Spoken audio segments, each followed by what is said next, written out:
iska qub dadkan kaa buuxa iska mataji oo keligaa isu soo reeb keligaa isu soo hadh halkee buu tegey muxuu sameeyey ay ka hadlayeen maxay gashanayd muxuu marsanaa yay wada socdeen muxuu sidaa u yidhi maxay sidaa u yeeshay su'aalaha aan muhiimka ku ahayn ka dheerow waa sida qashinka oo inta uu kuu jiro ayuu cudurna kuu jiraaye aan laba qiso kuu mariyo inta aad dadka iska matajinaysid ee igala fogow horta duulduulkooda waa ay faafaane haa is ururi oo dhulka u dhowow xataa marka aad khusuusiyaadka dadka kale iska saydhinaysid ee calooshaada aad ka xaadhaysid waa inaadan ka tegin basarka fayadhowrka oo aad la fadhiisato ileen waxba kagama duwanid qof xaajo gudanaya waa laba suufi oo wada socda labada suufi ee wada socdaa waxay damacsanaayeen inay laagta tallaabaan balse inanta gashaantida hilboon ah ee faydan timaheeduna ay hawada lagdamayaan ayaa ka codsatay inay biyaha dhaafiyaan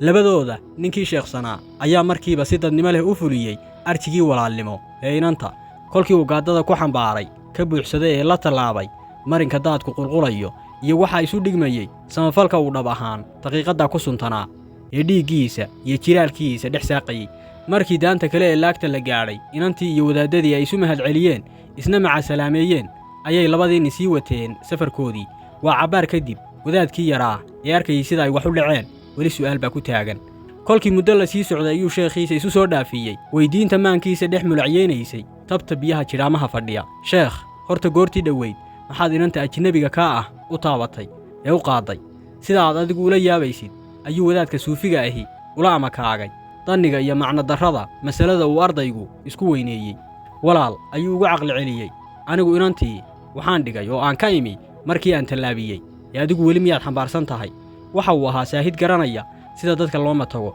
nin kale oo gurigiisa hor fadhiya oo shaahaya waxaa u yimid mid belasbelastiisa ay ka muuqato in uu sido war isaga la culus waaba la kufi gaadhay sheekada uu la koodhaadhayo tabta qori ka laalaada garbaha ilmo yar oo Soomaaliyeed